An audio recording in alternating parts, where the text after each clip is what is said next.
Hello everyone, welcome to the last day of the Magic professional season. It is time for day 3 of the World Magic Cup here in the amazing Spanish city of Barcelona. Rich Hagan alongside Pro Tour historian Brian David Marshall and the Hall of Famer Randy Buehler, setting the stage for you for not 1, not 2, not 3, but all 4 quarterfinals back to back to back to back. You will see your team win or lose every turn. You'll get it right here at the home of Magic the Gathering. So welcome along, gentlemen. To get us to 8 teams, we had to get rid of 65 somehow, and we took the most circuitous, torturous, unimaginable route to do so. Brian David Marshall, what stood out for you from the first 2 days? What are you most looking forward to coming into day 3? So coming into this event, I did an interview with Martin Mueller for my column to talk about the possibility of defending the World Magic Cup title. Martin was the captain last year, fought his way back onto the team this year through the WMCQs to join Martin Dang, and I'm really looking forward to seeing if they can do that. They've held fast throughout the tournament, and here they are, top 8, a chance to become the first team to win 2 World Magic Cups. Yep, so Denmark would be an extraordinary story. Randy, the weekend so far for you, and what are you sort of salivating for here on day 3? For me, the biggest storyline is Japan. Yuya Watanabe has that team through to day 3. I think that they were the odds-on pick coming into the tournament. They were the team that seemed to have the best roster that everybody was looking for. We definitely had some chaos in day 1, but with the United States and Canada failing to make day 2. But when all the dust settled, there's your favorites, Japan, coming to play on Sunday. And Yuya Watanabe could actually join some super elite company. He could become one of very few people to win both an individual world title and a world team title. It's only been done 4 times. Okay, so what sort of names are we conjuring with there? John. So John Finkel. Kai Buddha.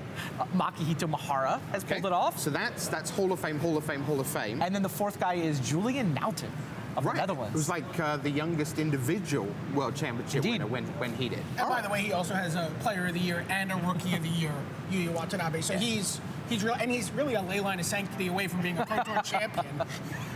That's fair. All right, so why don't we take a look at our bracket here on day 3, and we'll mark your card for what you can expect over the next many hours of magnificent Magic.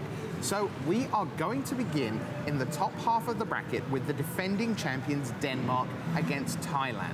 We'll follow that up with a titanic clash of France, led by Pierre Dajon, against Yuya Watanabe's Japan. Then we get the Austrian team, led by Valentin Mackel, against Christopher Virila's Cinderella story from Guatemala. We know it's the middle of the night there, and we can't wait for them to enjoy their quarterfinal against the Austrians. And finally, Italy, who had a tremendous run with Andrea Mengucci and Marco Camilluzzi, up against Scotland, who took forever to claim the last berth in the top 8 yesterday. Hope you saw that, one of the really great Magic moments. So that's the plan.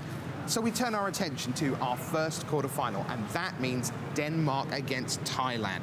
So why don't we take a look at Team Denmark for you? This is the squad that's going to get into action. You're going to see Christopher Larsen, as you see, super experienced, half a dozen Pro Tours, 26 Grand Prix. Next to him, Martin Muller looking very smart there, the 4-color rally deck. Only 7 Pro Tours. That's going to keep going up and up. He's only 18. Yeah, exactly. One of those 7 is a top 8, just at the last Pro Tour. Exactly. And already 20 Grand Prix to his name with top 8s there. Martin Dang, of course, is a Pro Tour champion. He'll be on Ataka Red with both Pro Tour and Grand Prix wins. What did he win that Pro Tour with? Taka Red. Okay, just checking. And then Daniel Lind is the coach. So why don't we take a look then a little bit closer at the 3 decks that Denmark are going to play. So this is Christopher Larsen's deck, white, black tokens. We'll let you just have a little look to familiarize yourself with some of the cards you're going to see in action in quarterfinal 1. So that's Christopher Larsen in seat A, white, black tokens. In the middle seat, you're going to see Martin Muller with 4-color rally, so your Catacomb Sifters and your Grim Haruspecs, and of course 4 of the signature rally, the Ancestors. And then in seat C, well, they're going to have Martin Dang and it's a Tarka red with many of the usual suspects that I'm sure you've been used to playing in your Magic Online queues and at your Friday night Magics, and indeed PPT queues around the world. So that's the three Denmark decks. Why don't we take a look then at their opponents? So this is the Thailand team. You're going to see Suripong Popitagul playing Esper Dragons, yet to play on the Pro Tour, but into double figures at the Grand Prix level. The captain is Virapat Sirila Voracle, with, as you see, 11 Pro Tours dating way back. I remember covering him at Worlds in Memphis in 2008. And then you've got Chompasip Pachaya with Abzan Agro, and the coach is going to be Akaresh Sorakup. So why don't we take a look at the Thai decks here for the quarterfinals. So in seat 1, you're going to see Suripong Popitagul. He is playing Esper Dragons, and Randy, Esper Dragons is a deck we're going to see all over this top 8. Indeed. This is the way most people chose to deploy Jace Vryn's Prodigy in terms of the way Unified Standard works. It's kind of interesting. The Danes are one of the few teams without an Esper deck. They went 4-color Rally as their Jace Vryn's Prodigy deck. Okay, so that was seat 1. Then let's take a look at deck number 2. In the middle seat, it's a Tarka red for the captain, Virapat Sirila Voracle. So you're not going to see a mirror. It's not going to be a Tarka red on a Tarka red, but again, almost identical list from Virapat Sirila Voracle. And then in seat 3, it's Chompasip Pachaya, and he is playing Abzan mid-range. So that's what the 3 decks are. But in this format, because we play best 2 out of 3 and best 2 out of 3, it isn't so much what decks you play, it's all about matchups. So let's get into it. Why don't we see what the matchups are going to look like? There you see both teams on our giant wall for you. Let's take a look in close-up on that for you. So, Randy, walk us through the matchups. Let's start off on the left. Seat A, Christopher Larsen for Denmark with a Tarka red. Yeah, Christopher Larsen actually has a white-black tokens deck. Oh, that's right. Going up against Esper Dragons. And I actually like Larsen's white-black tokens deck in that matchup because he's got 4 main deck duress, because he's got half a dozen planeswalkers. You know, secure the waste at instant speed can be tough for the Esper Dragons. I think that, you know, in terms of the Esper Dragons on the Thai side, Suripong's going to need to draw from the Dragons side of the deck, because I don't think his Esper control elements line up particularly well against Larsen's token strategy. All right, the middle seat, we have a Tarka red down at the bottom for the captain, Virapat Sirila Voracle, and on the top there, 4-color Rally for Martin Muller. BDM, it's worth saying that in this Team Unified Standard, some decks are a little unfamiliar to players. Some decks are right in their wheelhouse. Yeah, and that's Martin Mueller is playing 4-color Rally, and that's a deck that he's top 8 at a Grand Prix with. Right, and super recently. I was going to say, not just top 8 at a Grand Prix, that was the breakout tournament for Rally, was when Martin and the rest of Team Eureka showed up and just crushed that Grand Prix. They had like an 80 or 90% winning percentage in non-team mirror matchups. Yeah. Just crushed the GP. Yeah. Three teammates in the top 8 of a, close to 2,000 person event. Yes. You know you broke the format when that happens. It was crazy dominance, it really was. So Martin Muller, that feels to me like super hard for Virapat, just because Martin's not going to make mistakes with that 4-color Rally. And I think Rally is naturally advantaged against a Tarka red anyway. Yeah. Okay, so let's see. Tarka red was incredibly popular this weekend. So Martin Dang's playing that. How does he stack up, Randy, against Abzan Agro, do you suppose? I mean, it's hard to argue against Martin Dang himself within a Tarka red deck. I mean, we talk about Martin Muller making the breakout performance of 4-color Rally, and then Martin Dang, the breakout guy with the Tarka red deck. I like all 3 of these matchups for the Denmark side of things. Okay, so Randy's on Denmark, BDM? I'm on Denmark. I was on Denmark before we started this tournament. Fair. So, Well, somebody goes through, somebody goes home. It's time for the first quarterfinal here at the World Magic Cup.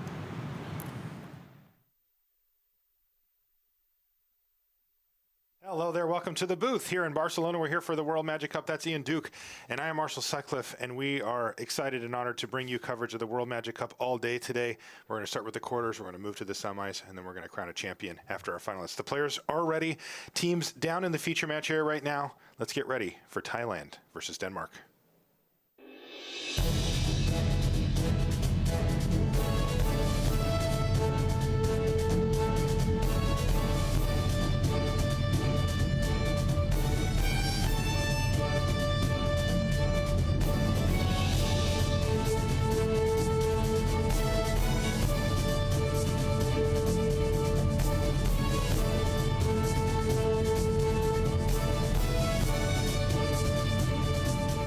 Hello and welcome to coverage of the World Magic Cup. We're in Barcelona, Spain. I'm Marshall Sutcliffe in the booth with Ian Duke, and we have our first quarterfinal match of the day, Thailand versus Denmark. Let's meet our teams. สุทธิพงษ์ โพพิทักษ์กุล เอกราช สารคุป ชาม แพสิทธิ์ พัชร์ วีรพัฒน์ ศรีเลิศวรกุล ทีมไทยแลนด์ สวัสดีครับ Daniel Lind, Martin Bak, Martin Müller, Christopher Larsen Team Denmark. And you get a feel for how the players are, their personalities and such with those videos. And as you can see, everybody's ready in the feature match here. We're going to start on our middle table. That would be table B, where we've got Virapat Cyrilert Vorakol. He is playing Atarka Red. And he's up against Martin Mueller on the other side of the table. You'll recognize Martin if you watch a lot of coverages. He's got a Pro Tour top 8 and also played in the World Championship. He's on a deck that he has actually a lot of experience with here, Ian. It's 4-color Rally. Yeah, the Rally deck, I mean, it's kind of his signature deck from a recent GP. He's done very well with it. It's kind of a tricky deck, a lot of interesting interactions. We'll try to walk you through them as they come up here. But yeah, in general, I think this is going to be a slightly favorable matchup for Martin Mueller here against the Atarka Red deck. One of the hallmarks of the four-color Rally deck is it has lots of disposable creatures that are great at chump blocking or trading with other creatures. And that's going to definitely work to his advantage here. All right, so we can take a look at how this game starts off. It is Sidisi's Faithful for Martin, and he is, against these aggressive decks, he just plays it on turn 1 and says, look, this is going to block for a while, probably eat a pump spell at some point. Yeah, if you want to think of it, it's almost like a 1-for-1 removal spell. It's sort of removed the Zergo on the other side of the table.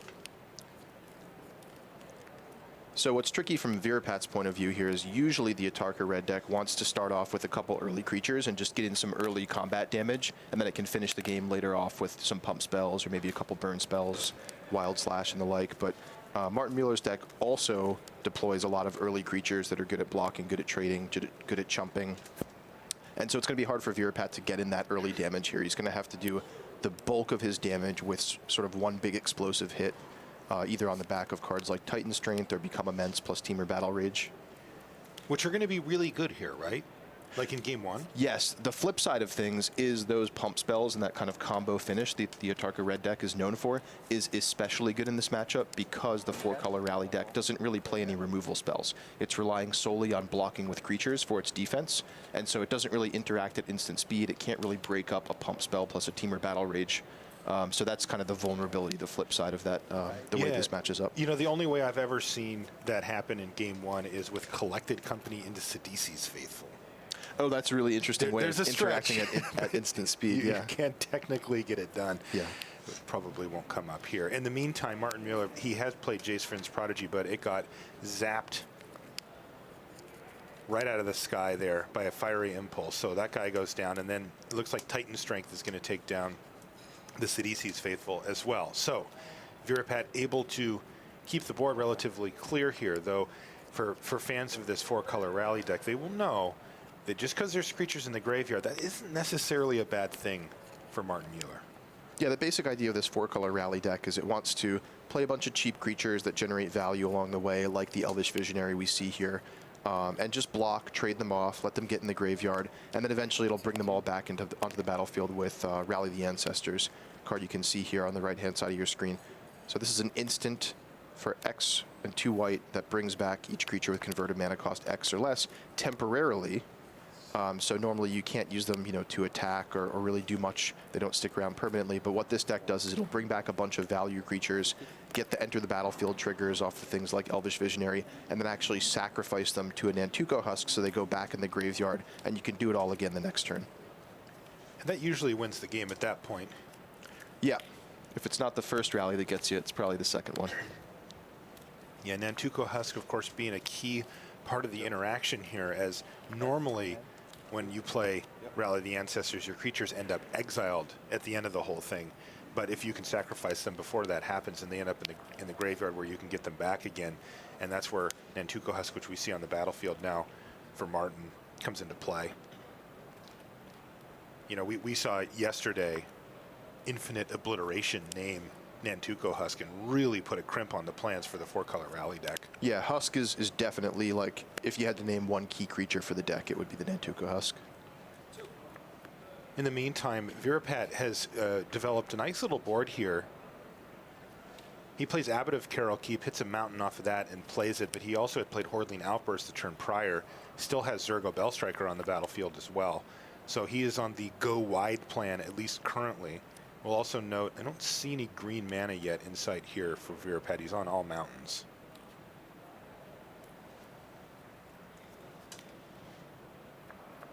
Doesn't seem to be bothering much as he's got all red cards in hand anyway.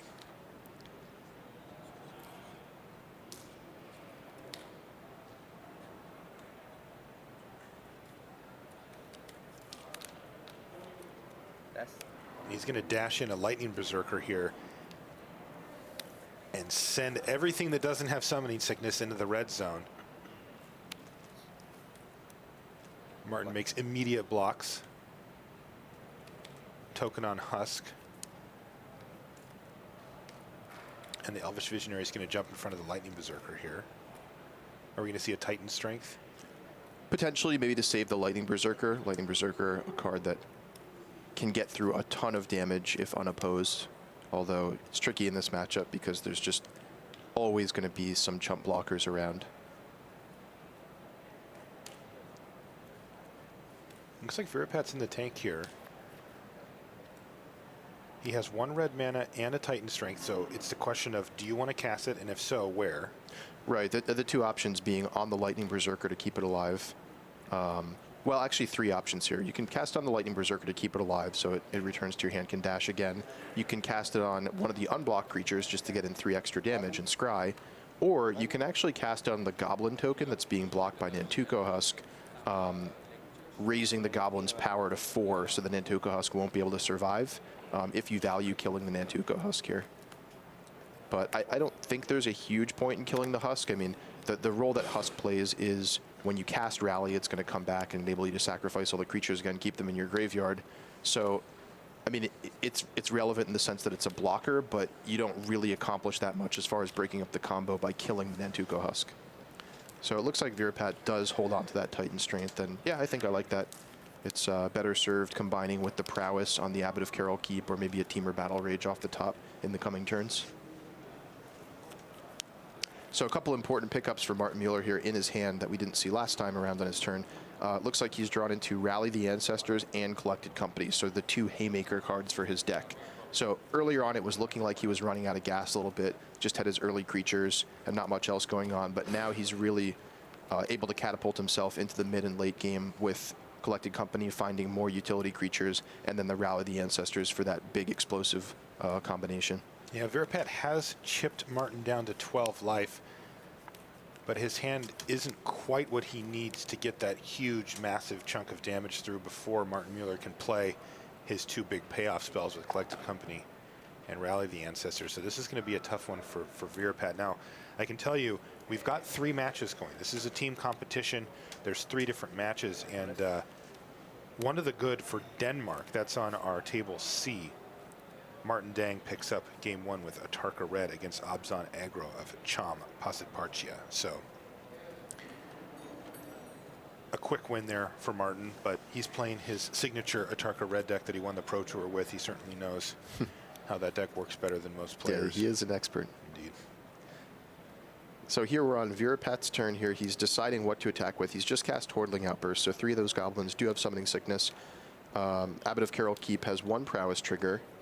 And he thought long and hard about how to attack because with 4 cards in Martin Mueller's hand and 4 mana untapped, that really signals something like a Collected Company or a Rally the Ancestors.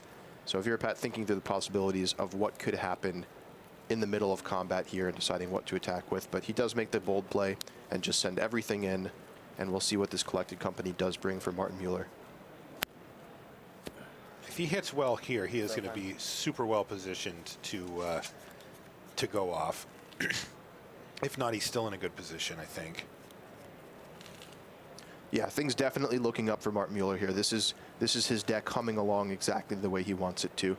He's got, you know, not a ton of life, but a healthy amount of life total for this point in the game. 12 life is where you're happy to be as you're reaching this point in your deck stride. And I think Martin Mueller just hoping to find a pair of creatures here to put on the battlefield and either block or trade with some of the attacking creatures, followed up with a Rally the Ancestors the next turn. 2 Grim Haruspecs, Ian. Okay, so this is where his deck is really starting to go. So Grim Haruspecs lets you draw a card for each non-token creature you control that dies.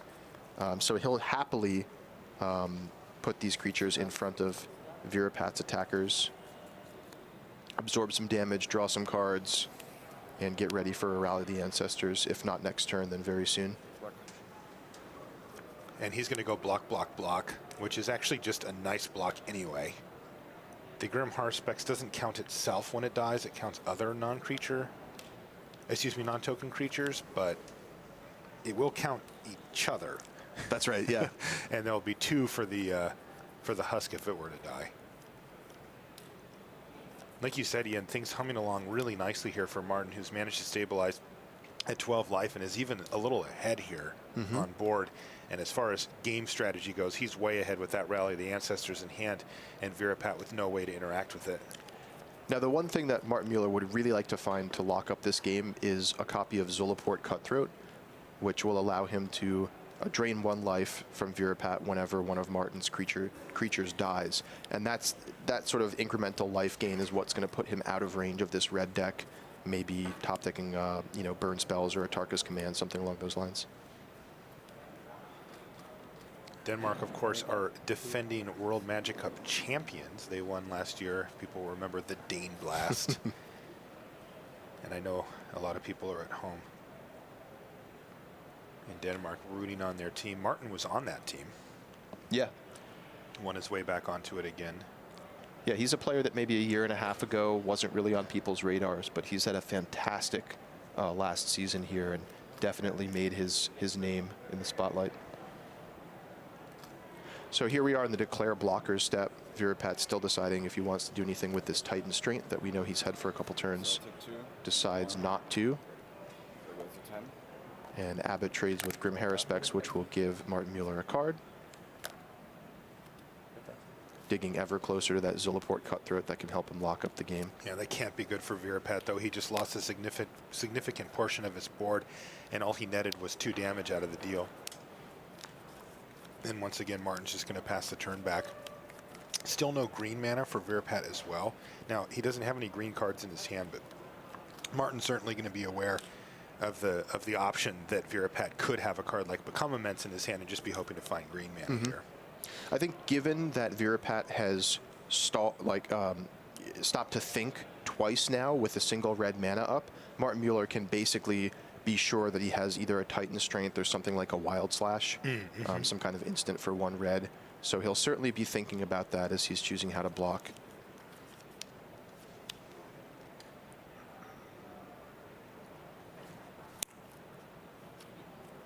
And here it is. Rally the Ancestors. This is the namesake of this entire deck. He's playing it for 3, so he's going to get all of these creatures back. I'm gonna start by drawing her, and then this trigger after. Draw card. He draws a card. So a few different triggers going on the stack here. There was the card draw from Elvish Visionary. There's also a Sidisi's Faithful, which has the option to exploit a creature to return another creature to its owner's hand. That would also draw Martin 2 cards. From the Grim Haruspecs, yes. Yes, he decides to take out a Goblin token with that, draws 2 cards again from the Grim Haruspecs. And this is block. Sacrifice my Elvish Visionary, draw 2 more cards, and you can see the raw power level that this Rally the Ancestors deck faces here, as Martin not only has chipped away at Virapat's board, but has completely reloaded his hand, and he's not done yet either.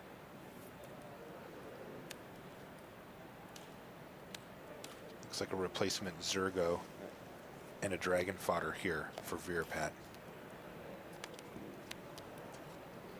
So in our peak, these triggers these 2. So I'm gonna sack this. Draw card.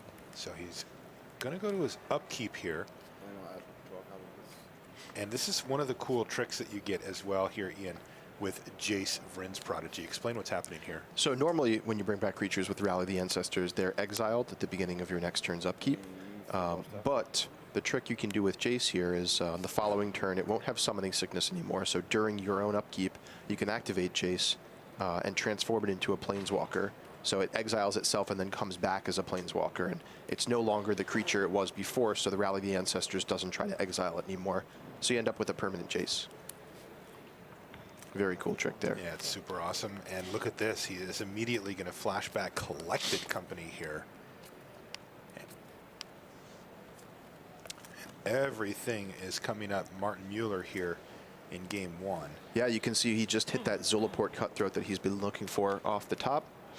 And that'll give him some life gain to put him out of reach of the Atarka Red's burn spells and also serve as a potential win condition. So we could see Martin Mueller closing out this game within the next turn cycle or two. Ooh, he just drew a rally.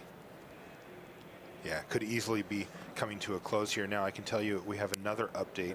This one's from Table A, where Thailand has taken game 1. Esper Dragons, in the hands of Sutapong Papatuko, defeats Christopher Larson, who's playing white-black tokens. All right.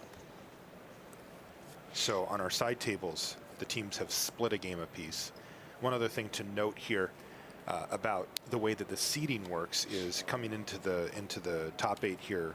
Denmark was our 4th seed and Thailand was our 5th seed. And just like in a regular tournament, that means that you get to choose whether you'd be on the play or the draw at the beginning of the match here. And that's true for all 3 players. In this case, Denmark, since they're a higher seed, gets to choose. Yeah, and that can be huge in matchups that are involving decks like Atarka Red.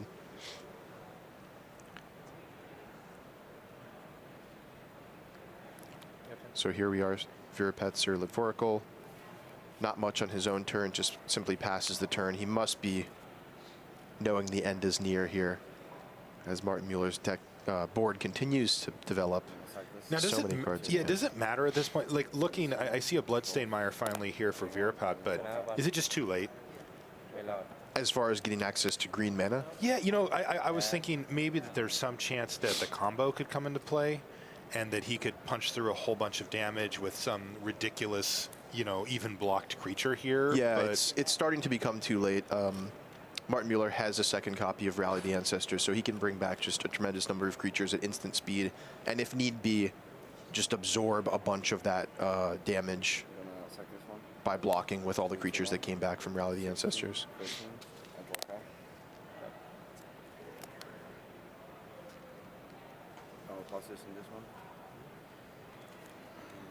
But it's entirely possible that, well, we'll see. We'll see what Martin Mueller is going to do this turn.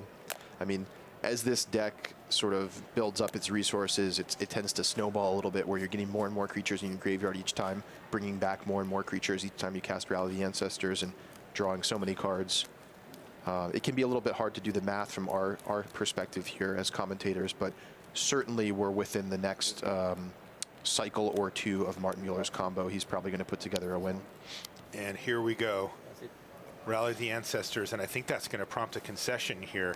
Yes, it does. So, 1 to the good on our main match here for Team Denmark and Martin Mueller as he picks up game 1. So Martin Dang and Martin Mueller both win their game 1s. On the other table, Sutapong Papatuko has won his game 1. We'll be back right after these messages.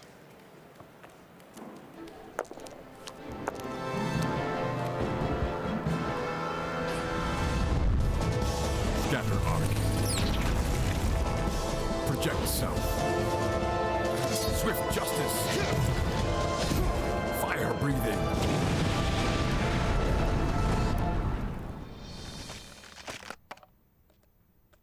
Rematch? Rematch. Magic the Gathering. Arena of the Planeswalkers. The Magic Online Championship Series is underway. Start earning your way to the Magic Online Championship now. For more details, visit mtgo.com. I'd like to welcome you back to the feature match area here in Barcelona. We're here for the World Magic Cup. We're in our first quarterfinal match where we have Thailand versus Denmark. Let's jump over to table C. That's our far back table there where we have Chom Pasid Parchia. He's playing against Martin Dang. Martin has picked up game 1 already with his signature Atarka red deck. Remember, this is the deck that he won the Pro Tour with. Oh, here we go, Marshall. We got Chandra the Roaring Flame has just transformed. Oh, hello. One of my favorite cards in Standard right now. And he is immediately going to plus Chandra. That's going to do 2 damage to Chom. And that actually is a pretty big chunk. If you look, Chom's down to 8 here.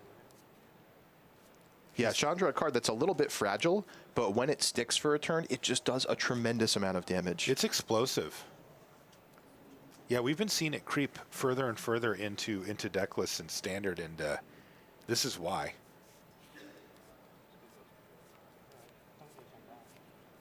Chom just has a Hangerback Walker. Chom's on Obs on aggro, which is not a deck that we saw that many copies of here in Team Unified Standard. Another Hangerback Walker for Chom after he attacks Chandra down to 2. That's got to be bad news for Chom. I mean, oh, absolutely. Not being able to answer that Chandra. This looks like it's going to be Zergo Bellstriker dashed. I do note here that Martin, in his hand, he's got an Atarka's Command. Dash, attack, and Chom's going to block. He wants to take no damage. He's just going to cash in a Hangerback Walker for a Thopter token here to prevent 2. Now, one thing that Martin Dang is certainly going to be thinking about is the possibility of a Siege Rhino, as we can see that Chom is just 1 mana away here. Yeah, although based on the way the game is played out, it's possible that Chom may have missed a land drop so far. Absolutely. It certainly looks to me like he has. Agree. Oh, and he finds like another 4-drop. Yeah. This is probably just going to have to be a face-down Den Protector here for Chom. And that means that he could virtually be at 1. Yeah, what's particularly rough about Chandra being on the other side of the table is not only does it represent 2 points of damage a turn, but Chom also has to attack into it with his potential blockers in order to remove the Chandra. So, which is what happened here. Yeah. But it's a smart play because it means that he's unlikely to get burned out this turn here. He does, in fact, have a Siege Rhino in hand as well, so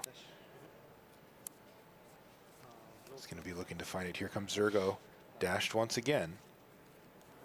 He has to block. Yeah, it's possible we see the Atarka's Command. No, looks like no. Yeah, I think Martin wants to. He wants to save it to stop the life gain from Siege Rhino. From Siege Rhino. Yeah, that makes a lot of sense to me. So that'll mean a second copy of Atarka's Command. Geez, another 4-mana Planeswalker off the top here for Chom. Wow, what a clunky draw. Yeah, he just drew a Sorin Solemn Visitor.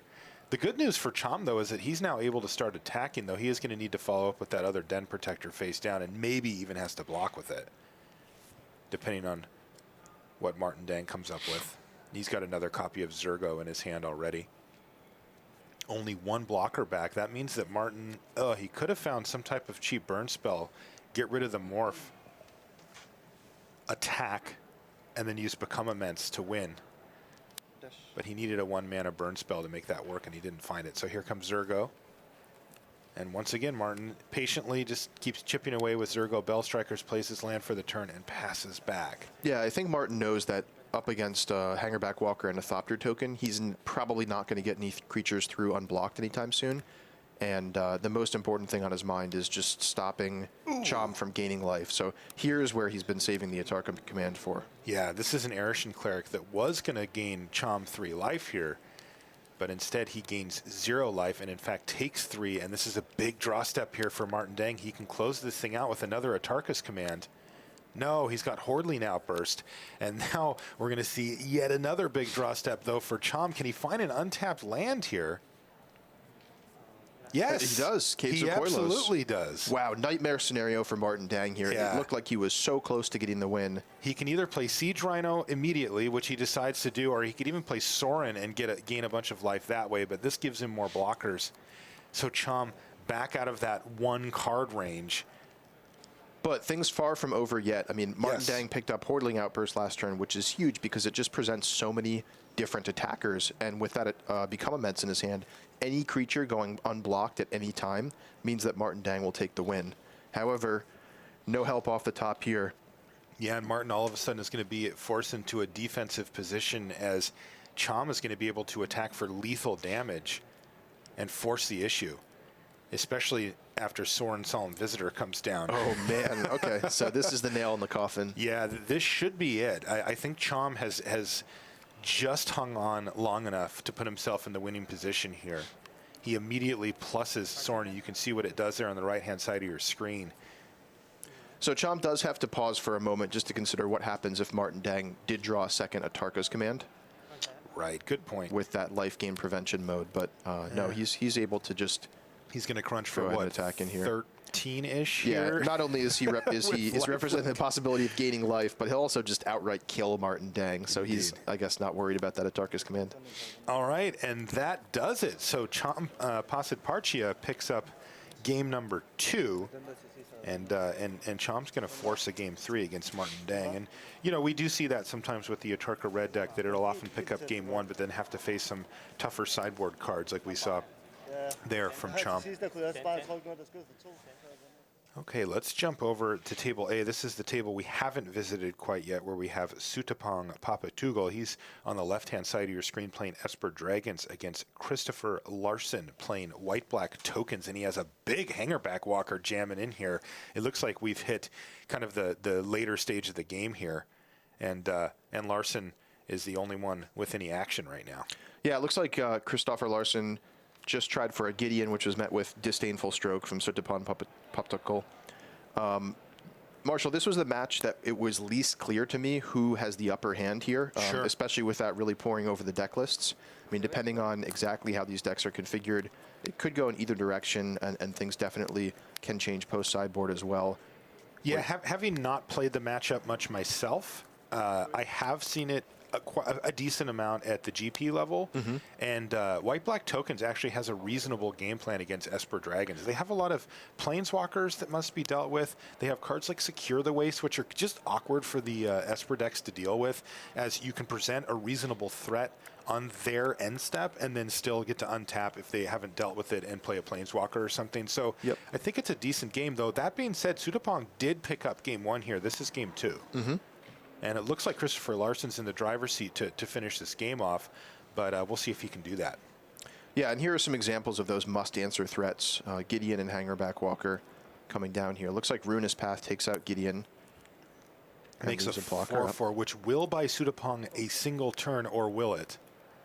Nope, he didn't. So what happened there was Christopher actually had Soren Solemn Visitor in his hand, just showed it to him. He says, look, I can play this plus it attack with both creatures, and you take 3.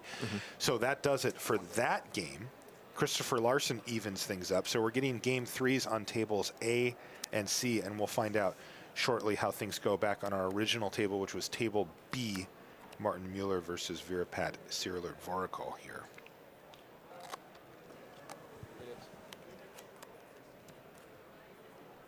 You know, it looks like we are just underway in the early stages here, turn 3. And Virapat is going to play Hordling Outburst to complement the Zergo Bellstriker he already has on the battlefield. As far as Martin Mueller goes, well, he doesn't have a whole lot going on, but that's pretty typical for this deck in the early stages. He's just played an Elvish Visionary. Here's a Cutthroat for him. Is he hitting his land drop? Yes. And he's going to attack. What do you think about that, Ian? Just getting in there. Yeah, I'm not sure what to think about that, Marshall. Having just tuned in here, looks like... There. Now we know. He was going to sacrifice it anyway, so he figured, well, if it's going to trade for a token, then I'll trade it for a token. Otherwise, I get a free damage out of it, and then it's going to end up trading for a token anyway. Right. So Sidisi's Faithful's Exploit trigger takes it down and takes down a token, leaving behind the 0/4 body here. Taking a look at Martin's hand, he's got a Rally the Ancestors, the Singleton Ojutai's command, at least a Singleton in his main deck, and a really, really important sideboard card in this matchup, Murderous Cut. Yeah, what Murderous Cut does is it allows Martin Mueller just to leave up a single black mana in the late game to ensure that he's not going to lose the game out of nowhere to something like Become Immense plus Temur Battle Rage. Yeah, Martin brings 2 Murderous Cut out of the sideboard, and it is one of the best answers he has to what Virapat's trying to do when it comes to that big combo finish. I think that Martin feels confident that he can mitigate these type of draws, right? A Zergo Bell Striker, a few Goblins, like he can go toe-to-toe with these. Again, every creature that goes to the graveyard as a trade for Martin is him actually building up towards his ultimate game plan while stifling Virapats. The way he can lose, though, is that most of Martin's creatures are small, and blocks like these don't work well when your opponent plays Become Immense and Temur Battle Rage, and you all of a sudden take 18 damage worth of trample damage. Right, but as we said, that's where the Murderous Cut comes in. Yeah, so it's huge. I really like the way that Martin Mueller's been playing this game so far. You can see his blocks here and how he played last turn with the Elvish Visionary and Sidisi's Faithful. He really values just protecting every single point of life he has and removing as many creatures as possible from Virapat's side of the table, even at the expense of trading off ostensibly important creatures like Zulaport Cutthroat. And I think I've seen in Martin Mueller's hand, he does have a copy of Ojutai's Command, so he can bring back Zulaport Cutthroat or bring back Elvish Visionary to get some card flow going. And I believe he also has the Rally the Ancestors. So he's just going to be trading off his creatures, trading, protecting his life total as much as possible, and stocking up his graveyard for that big rally coming up pretty soon. So what we saw there was some blocks from Martin, and Virapat ended up using a Temur Battle Rage to get over. I think it was actually a Titan Strength that he used there. It was a Battle Rage. Oh, the Battle Rage. I see. Yes. Yeah. Yep. And Battle Rage. He also used the Titan Strength to get a few extra points of damage in and knock Martin down to 12. I see. So trampling over for 4 then. Correct. And clearing the board out here. Martin on the other side of the table has 4 mana available, which is going to make Virapat probably think about Collected Company primarily, though, as we can see in hand for Martin, he's also got the Ojutai's Command and even Murderous Cut. No second white source just yet for the Rally the Ancestors, although I think he has a Windswept Heath in hand, so he'll have access to that in future turns.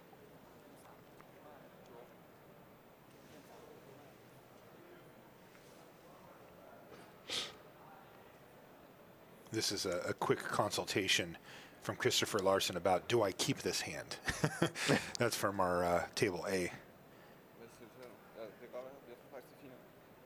Remember, this is a team competition, and that means that the players are allowed to help each other. Now, they're obliged to play in a timely fashion there, but a quick, hey, should I keep this, certainly is in bounds. In the meantime, Virapat's going to jam with both the Goblin and Zergo Bell Striker. And, yeah, okay, Ojutai's Command. Now, earlier in the tournament, I saw Martin draw a card and get back Elvish Visionary to effectively draw 2 cards and produce a blocker, and I'm assuming that's what he's doing here as well. Yeah, you can make a case for gaining 4 life as well, and it looks like that's the mode he's chosen because Virapat Cyrilid Voracle is responding with a Tarka's Command, presumably negating the life gain. And giving his team +1/+1. He just has to figure out if it's 3 damage is actually better.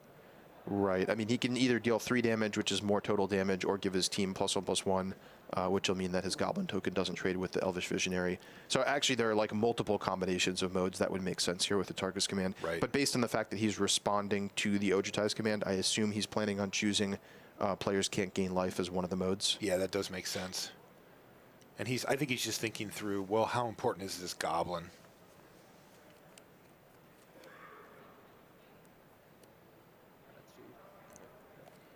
It looks like he decided just to do 3 to Martin here. Yeah, that makes sense to me. I mean, it is more damage. It's more damage. The Goblin would have to like get through at least 1 additional time in order to make up for the damage lost there. And if he pumps up his team, the Elvish Visionary can simply not block this turn and then block the following turn and trade with the Goblin, at least as an option. So this game looking a little bit closer than the last one, just based on the fact that Martin Mueller's life total has been pressured more. Yes. It does look like Virapat is running low on resources here, I believe with just a Forest and a Zergo Bell Striker in his hand. We'll take a look there. Yeah, you're right. So he's out of gas completely here with his Zergo on the battlefield already. Always a frustrating spot for the red deck when you're able to get your opponent low on life, but just don't have access to a way to close out the game. I'll tell you what, Ian, this is what you signed up for if you sleeve up, near mono red decks. This does happen. That's right. This counterbalances all the like free wins, so to speak, that you get just by when your opponent stumbles a little.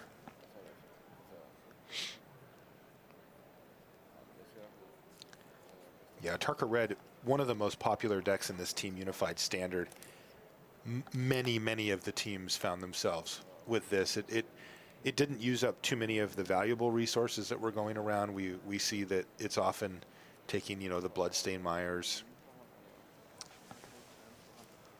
sometimes the Windswept Heaths, depending.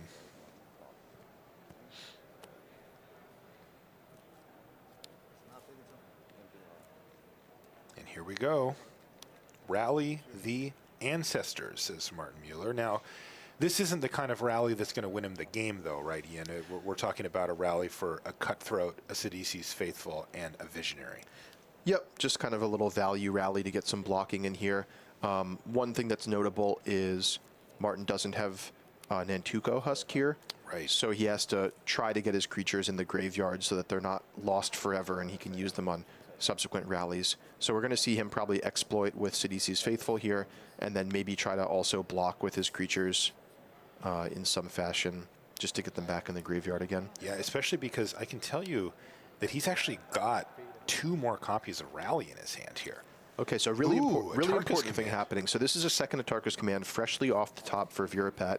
And what's happening here is Martin Mueller went to exploit Sidisi's Faithful to itself and try to gain 1 life with Zilliport Cutthroat's trigger. But Virapat says in response, Atarka's Command, presumably choosing players can't gain life and deal 3 damage to Martin Mueller.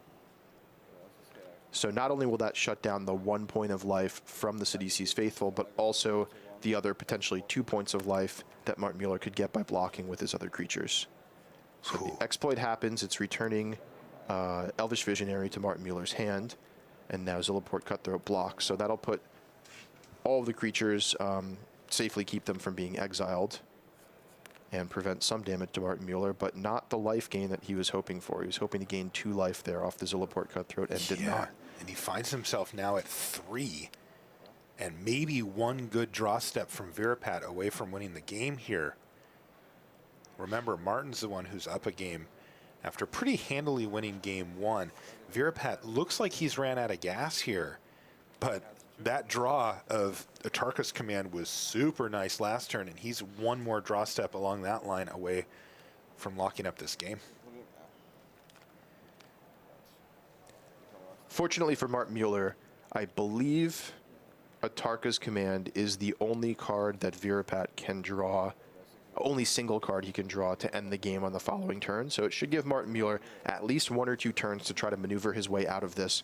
And his best path is just to try to maybe draw a card with the Elvish Visionary, set up a second rally, maybe block and trade with Zurgo, try to gain some life off the Zilliport Cutthroat, and get his life total back up to a healthier 5 or 6. That'll put him out of range of a top deck Atarka's Command. Yeah, remember, we've seen 2 Atarka's Commands already this game. Right. So you take a look at the library of Virapat, and 2 of those cards floating around in there are Atarka's Commands, and the rest don't kill Martin just simply by drawing them. So this looks like it's actually a main phase rally. Yeah, he sacrifices Zilliport Cutthroat to Sidisi's Faithful to return itself to hand. That gains 1 life, puts him up to 4, and now he'll just replay the Faithful as a 0/4 blocker, and that'll hold off Zurgo Bellstriker. So this is Martin playing around the idea of, okay, well, if he draws the 1 card I don't want him to draw, I could just lose on the spot. That's right. So beautiful here for Martin, especially since he had an additional Rally of the Ancestors anyway. Yeah, I don't think he would have used his only rally that way if he only had 1. It was such like a low value play there, but given that he had the extra 1, gaining 1 life there just to put him out of range of a top deck Atarka's Command, I think will give him the space he needs to maneuver into a larger rally down the road. Now, it was Rending Volley that Virapat ended up finding off the top of the deck. Is this going to prompt Martin to use... Wow, he is in a tough spot. Because, Rending Volley. Yeah, Rending Volley was great there. You know, Martin is going to crack a Polluted Delta, and is he going to have to use that Murderous Cut here? Yeah, he may have to. Does he have to take away any of his creatures by delving, or does he have enough non-creature No, I think cards? he has 3 lands and Ojutai's Command, all of which are irrelevant to be in the graveyard. So that'll leave the Zilliport Cutthroat and the Sidisi's Faithful. But this is not how he wants to spend Murderous Cut. I mean, he wants to use this for a blowout scenario in response to a pump spell or something along those lines. So this is actually going to open the door for Virapat. While he's not going to get in for damage this turn, this is going to open the door for him to have a lot more action come off the top of his library rather than before where we saw it was basically just Darka's Command. Mm-hmm.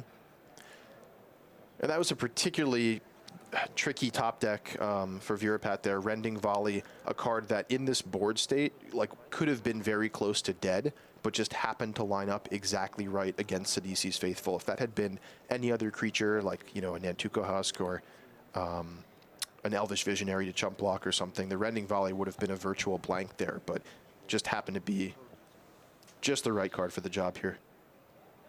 And Virapat can't be too sad about seeing his Zergo Bellstriker go down either, as he has that redundant one sitting in his hand. It almost unlocked a card in his hand for him. That's right. So, wow, this is a tight game here, Marshall. This has really come down to it.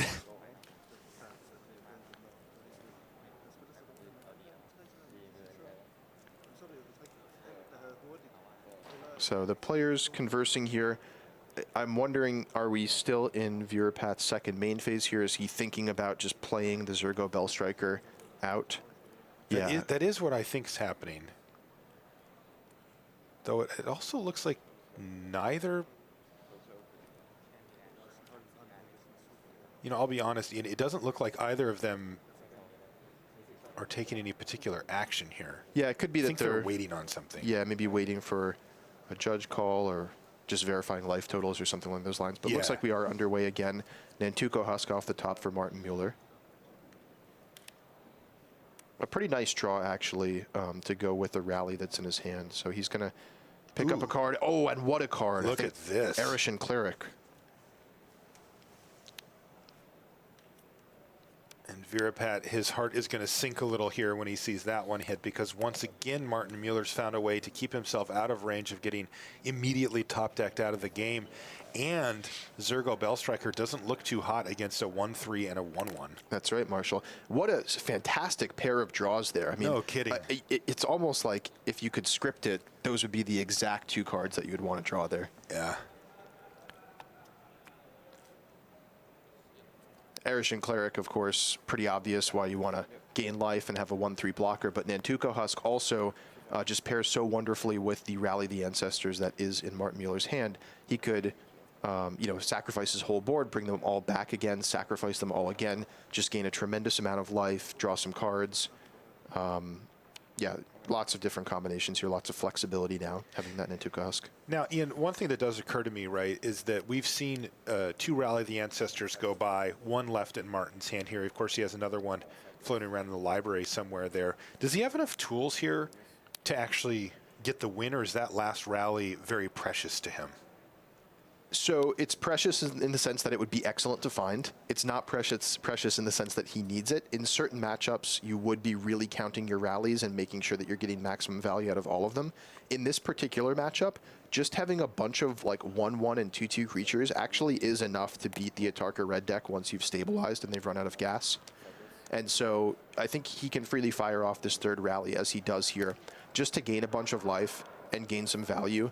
And I think Martin Mueller will be able to close this game out just by attacking with things like Elvish Visionary and Nantuko Husk. And there's enough value right there. That's an attack for 10 for Martin Mueller. So he finds the win immediately. And that, in fact, takes down the match here for Denmark. So Denmark up a match out of the 3 here. Of course, they need to win 2 of the 3 to advance. So we're going to bump our cameras and apparently a bunch of our players over. Now, again, I want to remind you this is a team event. We're going to jump up to table A, our front table there. That, of course, is Christopher Larson. He's on the right-hand side of your screen playing against Sutapong Papatugol. And this is Esper Dragons versus White-Black Tokens.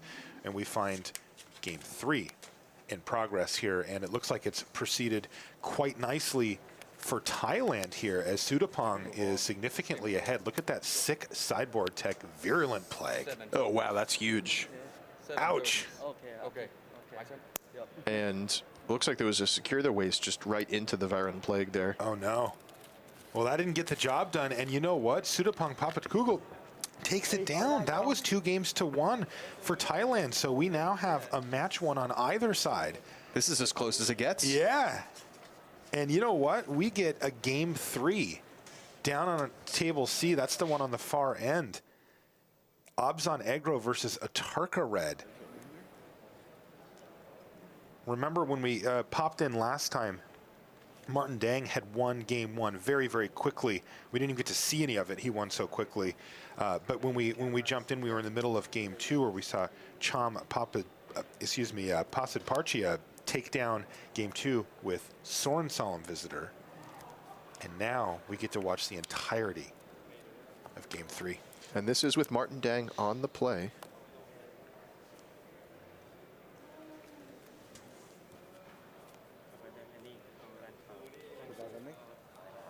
This would be a huge upset if Thailand can take down the defending champions, Denmark.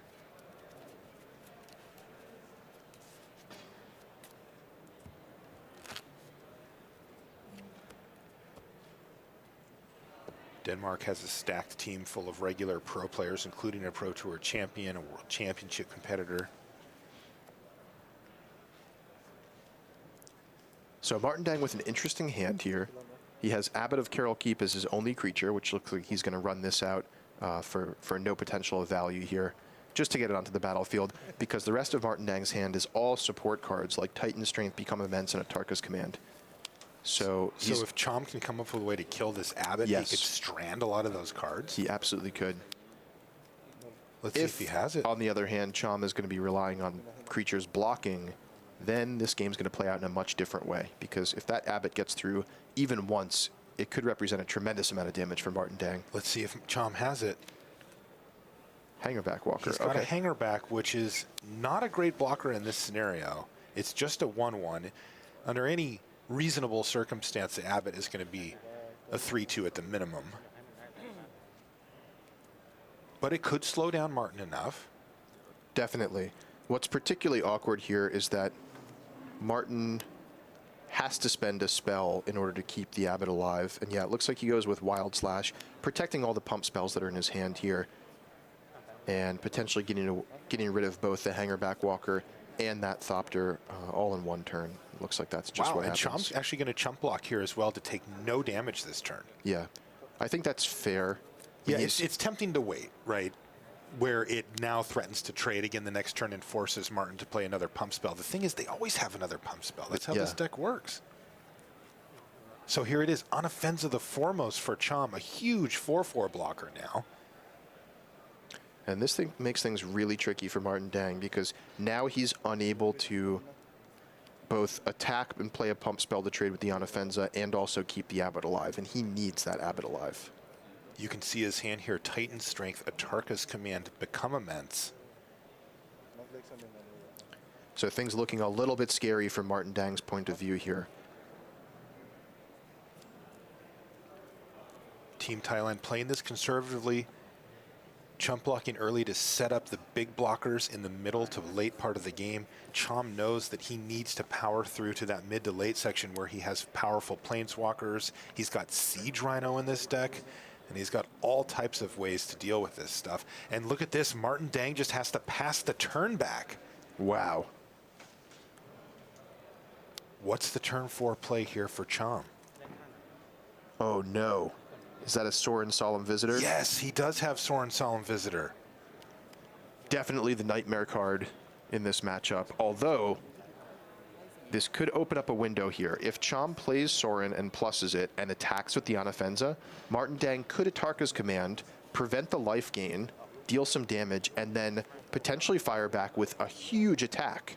Now, interestingly, here, I was just going to mention this. Chom can also just pass. Remember, Soren affects his creature until his next turn. So it's a 5/4 with lifelink, just sitting there like, go ahead. So very heads-up play there by Chom. Love that play. That's definitely a spot where some players could have potentially lost a game that is otherwise looking really favorable for the Thai team here. Remember, this match decides who goes on. We're tied at 1 match apiece between the other two. If Chom can finish this off, he is going to lead Thailand to an upset of the Danish team and move Thailand into the semis. it looks like he has the tools to get the job done, but his heart has to be pounding because that's Martin Dang playing a Tarka Red. He won the Pro Tour with this deck, and a Tarka Red can win out of absolutely anywhere.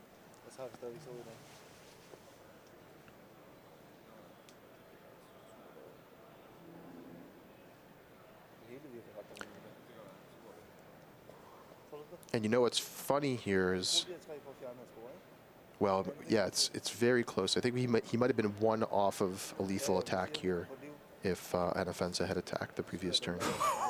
Really? Yeah, because there's Titan Strength is 4, so the Abbot is 2, Titan Strength is 4, Wild Slash is 3, that's 9, plus Become Immense is 7, is 16. Oh no, that might be exact actually.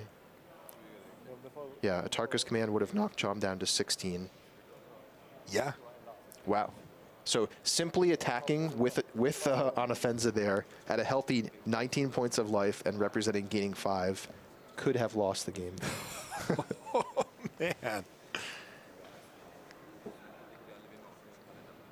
Now looking at Chom's hand, it's not great. He's got 2 more copies of Anafenza in his hand already, which are currently not doing a whole lot.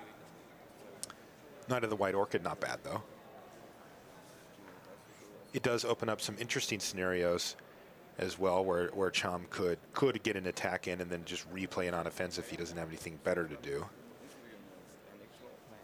One of the things that we'll see as this game progresses as well is that we will, even though Chom very astutely did not attack with his unoffensive last turn, he is going to want to pressure Martin Dang's life total once it becomes apparent that he can start shutting the door on this game, because the Atarka red deck does not play defense well, and you need to close them out as quickly as you can. Yeah, I mean, a Teamer Battle Rage off the top for Martin Dang could very easily set up a lethal attack. Right, and you just need to make sure that you keep those down as much as possible. All right, so Chom says, look, I came here to block. I didn't attack last turn, and this is why. So Martin Dang is going to send the Abbot at Sorin. And here we go, Titan Strength with a Scry. Looks like that is a non-land card on top. I didn't quite see what it was. Might have been a second Titan Strength. They're certainly considering keeping it. Yeah.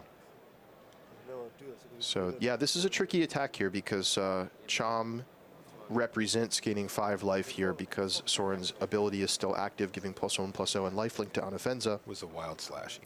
I see. So I wonder if we'll see Martin Dang also Atarka's command to prevent the life gain, redirect 3 to Sorin, and then wild slash to Sorin as well. Yeah, he does have a wild slash in hand as well. Yeah. I think he bottomed it there.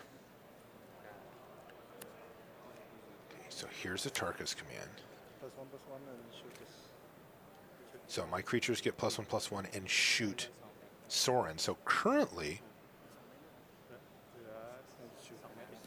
no, I assume it was prevent life gain. Although I could be wrong. No, he did shoot Sorin. Look, Sorin died. No. I mean 3 damage to Sorin and prevent life gain. No, I think he said +1/+1. Anyway, we'll get an idea. I don't think he needs to, because he gets 3 prowess triggers and 1 toughness from the Titan Strength. Yeah, so he did gain the life. He did gain the life. Okay, back interesting. Up to 24. He must. Oh, he gets to keep his Abbot that way. Oh, right, because the Anafenza had 5 power. I see. Right. Okay, so allowing Chom to gain 5 life in exchange for keeping the Abbot. Right, That makes some sense. And again, going back to what you were saying earlier in the match, in that this Abbot is super important, as it's the only target for all of these bump spells. And here's a nice turn, though, for Chom. Yes, his Sorin died. Yes, his Anafenza dies, but he gets to play a Knight of the White Orchid and a replacement Anafenza the next turn. So he's immediately put 6 power and 6 toughness on the battlefield again. And also, I wanted to ask you, Ian, looking at the way that Martin Dang structured that last turn, that's not what he wants to be doing with those cards, definitely not. Right? He expended a tremendous number of resources there, and Chom gained life. So now Martin Dang, with just a single creature and Become Immense, the best card he could draw here would be Teamer Battle Rage, but even that is coming up short.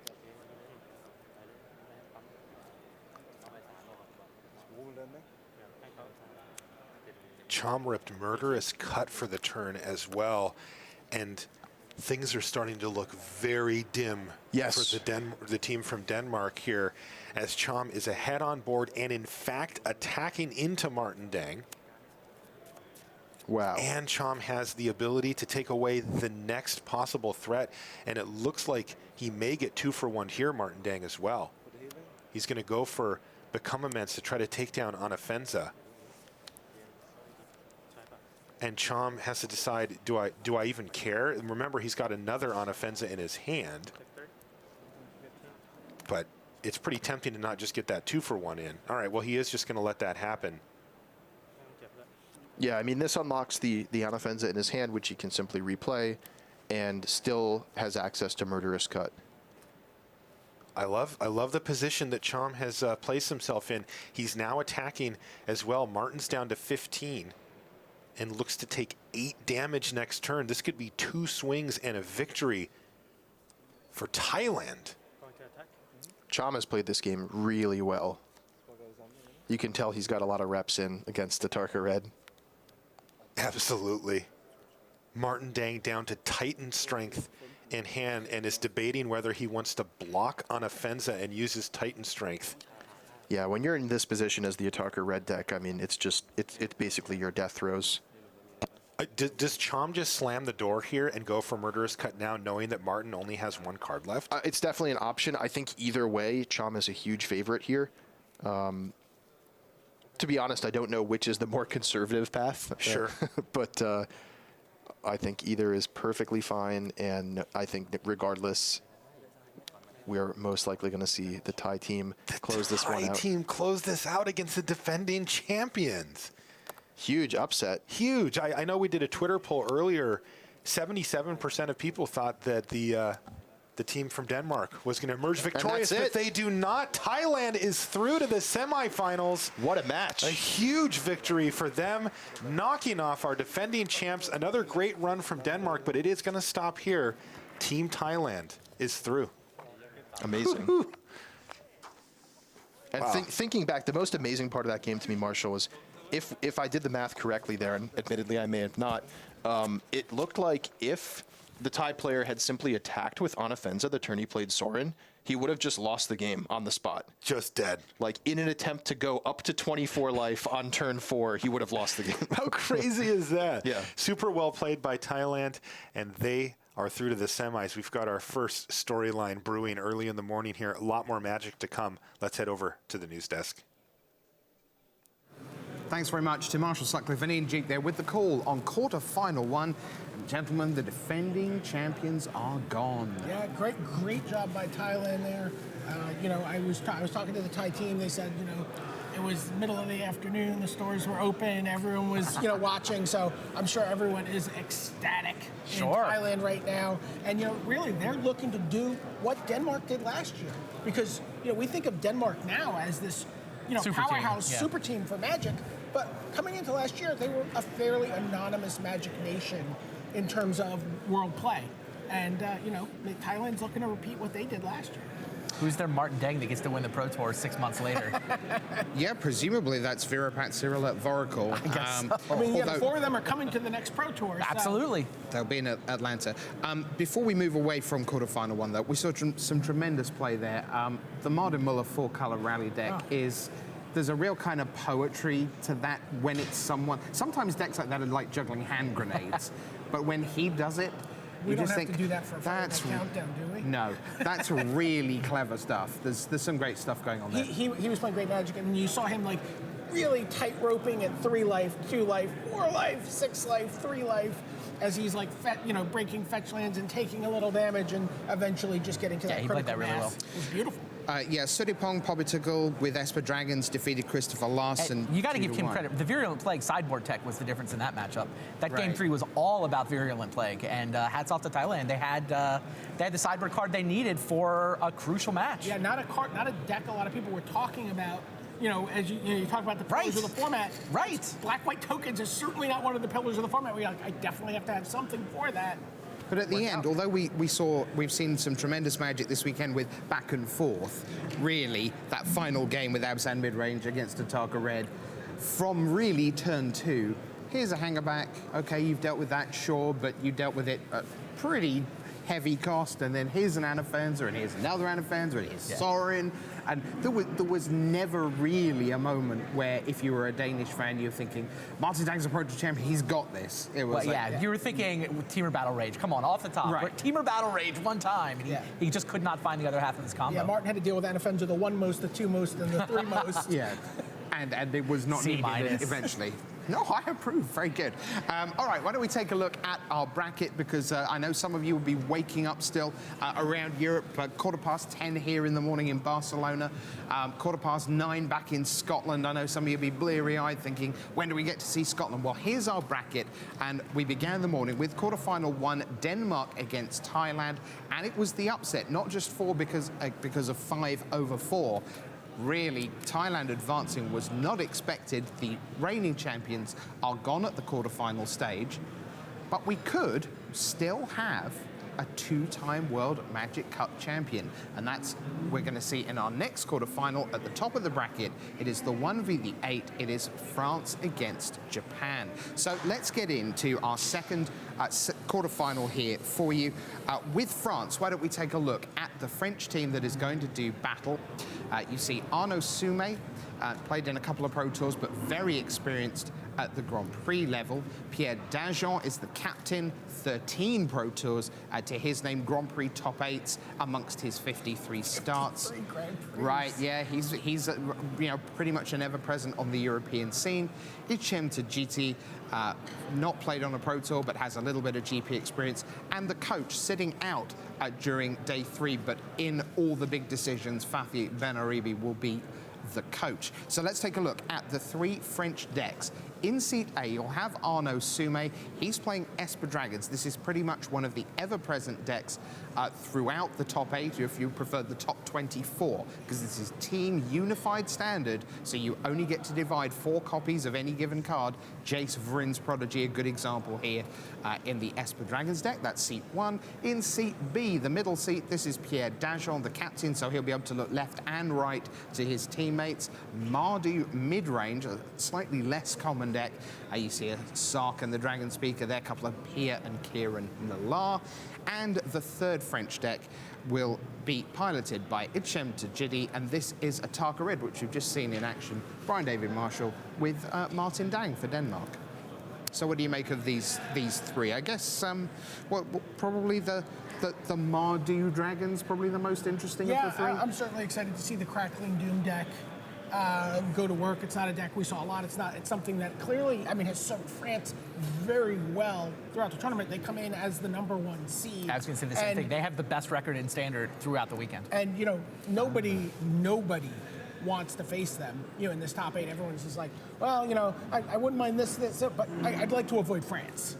Right? Everyone said that. Even Japan. Did they? Wow, that's I believe pretty they're huge. 6-0-1 in constructed. That sounds like solving a format, doesn't it? All right, well, if anyone's going to get in their way, Japan have the chops to do so. That's seat Tajidi's Ataka Red deck there. Let's take a look at Team Japan. Here they are. Well, my goodness gracious me. Yeah. TVs around the world are groaning under the weight of trophies. They're Yuya Watanabe, a 2-time Player of the Year. He's played in 37 Pro Tours, 7 Grand Prix titles. Titles? That's not top 8, just wins. How about 91 Grand Prix? That's kind of an insane number. And he's top 8'd over a quarter of them. Right. Yeah, he's in his 20s there. Soyu Yu is going to be playing Ataka Red. He's the inexperienced member of the team, yet to play on the Pro Tour. He's going to fix that in Atlanta in February. Kenji Samura, Pro Tour Hall of Fame, 42 Pro Tours, 6 of them top 8s. Player of the Year, 2 Grand Prix titles, traveled the world in the mid-2000s. And then sitting in at the coach seat, Ryoichi Tamada. And we should talk about that a little, because on the face of it, Ryoichi Tamada, a Pro Tour finalist. Yeah, it's a little shocking to see him sitting on the sideline. Well, it is and it isn't. The way most teams did this, you figure you're never going to sit Yuya or Kenji, and then you're obliged to give everybody a chance to play. So Tamada, presumably, they liked better in the limited rounds during the Swiss, and then they had Soyu Yu playing in constructed. I don't think you change that for Sunday. right? You got to the top 8 with Shoyu Yu playing constructed, so you just run with it, I think. You could also have players who don't like playing maybe the Atarka red deck, which is where True. he would have fallen, and maybe he's like, you know what, you play that better than I do, and I'm better served as counsel here. Yeah, we should say the players were obliged coming into today to leave their decks in the same seats, but they could, in theory, shuffle their players. They could change seats, they could put the coach in, they could put whichever of their 4 players they wanted into any of the seats. They just couldn't move the decks out of the seats they initially assigned them to. All right, so why don't we take a look at the 3 decks that Japan will be battling with here at the World Magic Cup on day 3. We begin with Yuya Watanabe in seat A. The deck waiting for him, if you like, in seat A is Esper Dragons. Again, this is where they solved the puzzle of where do I put my 4 Jace Vryn's Prodigy. Pretty standard list. You'll see there a lot of familiar faces in that list. Then we go into the middle seat, seat B.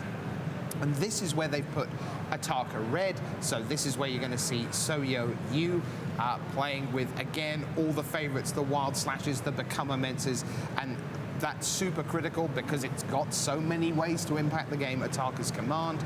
And then finally in seat C, you have Kenji Samura with Abzan Rally. Not quite the same as what we just saw Martin Muller give the masterclass in. You've got some different things going on. Well, it's also because the Flooded Strands and the Jaces are in the Esper deck. Right. Yeah. I think this is, you see the usual suspects here. Both teams solve the puzzle of Unified Standard by saying Atarka Red, Esper Dragons, something.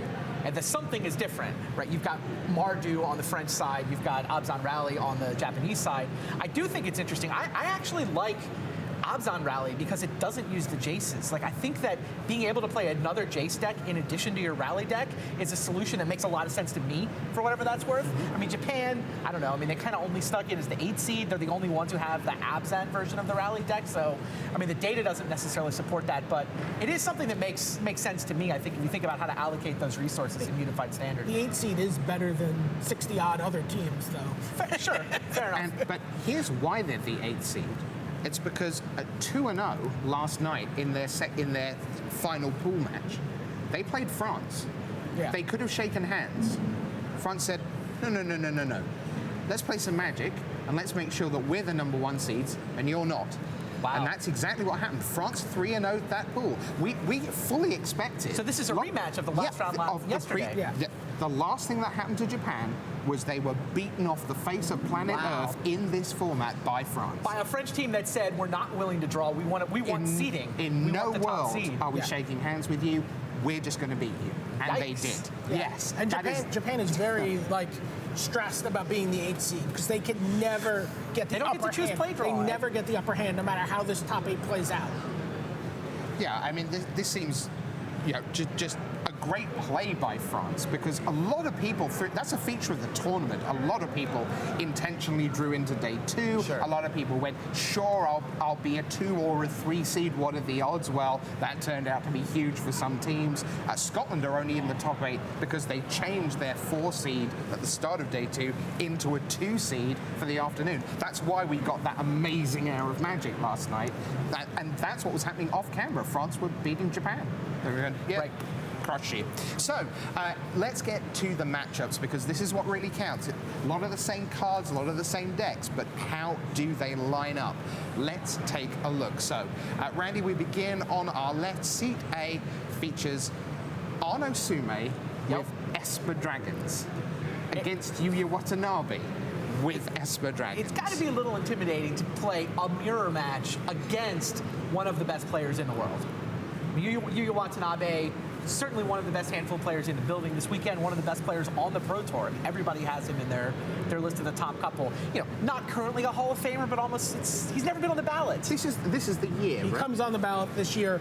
10 years ago, he won the Rookie of the Year. He's been the Player of the Year. He is a world champion. He's playing to become only the 5th player to be a world champion and a world team champion. He's one of the most titled players without a Pro Tour top 8. I mean, without a Pro Tour win. Without a win, yeah. 3 Pro Tour top 8s. Yeah.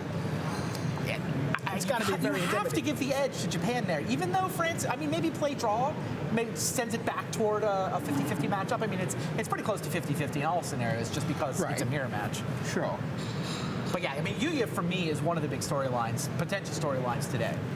Right, because we had something like 8 or 9 players who came into the weekend who had played in all of the World Magic Cups, and we had ended up with just like 2.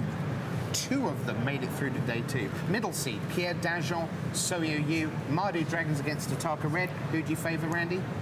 I think I like the Ataka Red side of that. I mean, I think I like the way the Japanese matchups line up, where they've got Ataka Red against a slowish deck. You don't want a Crackling Doom against Hordling Outburst. That's just not a great matchup. Okay, and what about Ataka Red against Damsan Rally? Yeah, we saw Rally and Martin Mueller's hands beat Ataka Red in the last matchup. So the matchups, to me, I think give an edge to Japan. Although the Sidisi's faithful were pretty key that's fair. in the semifinals that we saw. Okay, so we all predicted Denmark in the first quarterfinal. We're all predicting Japan. So we'll see France in the semifinals, and you can watch that on camera right now.